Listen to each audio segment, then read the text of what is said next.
Rasulullah sallallahu alayhi wasallam himself, subhanAllah, when we look at the life of the Messenger sallallahu alayhi wasallam, we don't find that the Prophet sallallahu alayhi wasallam complained about his situation no matter what it was. And as the Imam al-Qurtubi rahimahullah ta'ala says, Allah tested the Prophet sallallahu alayhi wasallam with every imaginable circumstance, good or bad.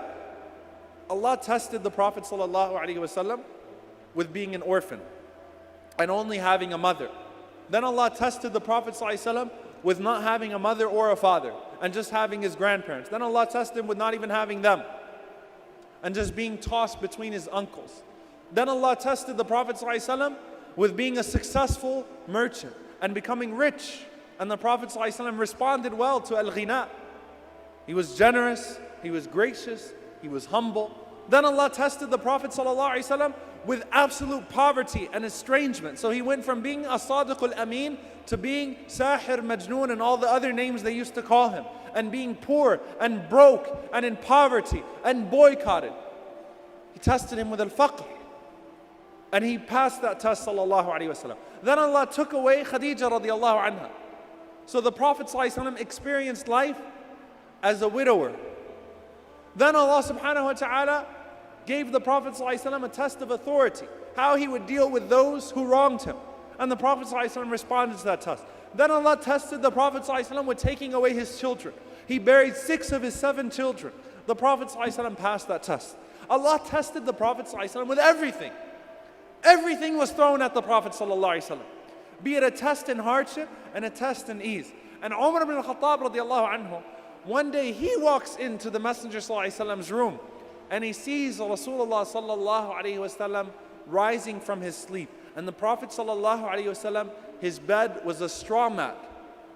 And so when the Prophet sallallahu alayhi wasallam rose, Rasulullah sallallahu alayhi wasallam had marks on his back. So Umar ibn al-Khattab radiallahu anhu, he says to the Prophet sallallahu alayhi wasallam, Ya Rasulullah, I've seen the palaces of Rome and Caesar. I've seen the palaces of Kisra. I've seen what kings live like. And he was crying. Rasulullah ﷺ sees him crying, Ma yubkika ya Umar. He says, I've seen people that are less worthy than you that live in better circumstances. In essence, Umar ibn al-Khattab radiallahu anhu was telling the Prophet ﷺ, life is not fair to you. You see the point here? Rasulullah ﷺ did not say to anyone else, look how I live and look how they live. Aren't you ashamed of yourselves, O Muslims? And when Umar radiallahu anhu brings that up to the Prophet ﷺ, when he points out to the Prophet ﷺ that look at how you live compared to the kings of the world, though you are greater than them, you deserve it more than them. Did the Prophet ﷺ respond and say, you know, you're right, Umar, maybe you guys should do something about that. Why don't you go build me a nicer house? If you're so ashamed of yourself and you're crying, make my life more comfortable. No. Rasulullah sallallahu alayhi wasallam, he stands up and says, أَلَا تَرْضَى يَا عُمَرْ أَنَّ لَهُمُ الدُّنْيَا وَلَنَا الْآخِرَةِ. Aren't you satisfied, O Umar, that they have the dunya, they have this materialistic world, and we have the hereafter? Aren't you satisfied that I'm satisfied? I don't care. I'm not worried about that. I'm not thinking about them. I'm not worried about them. That peace of mind that Allah gave the Prophet ﷺ, where he's not questioning the fairness of life, because he understands that Allah Azza wa Jal will not wrong anyone, and that every moment of suffering in this world equals ease in the hereafter. He knows, sallallahu alayhi wasallam. He's confident, he's firm, he has tranquility, and that's a behavior that the believer can have as well. As he says, alayhi salatu wassalam, قَدْ أَفْلَحَ مَنْ رُزِقَ كَفَافًا قَدْ أَفْلَحَ مَنْ أَسْلَمَ وَرُزِقَ كَفَافًا وَقَنَّعَهُ اللَّهُ بِمَا أَتَاهُ.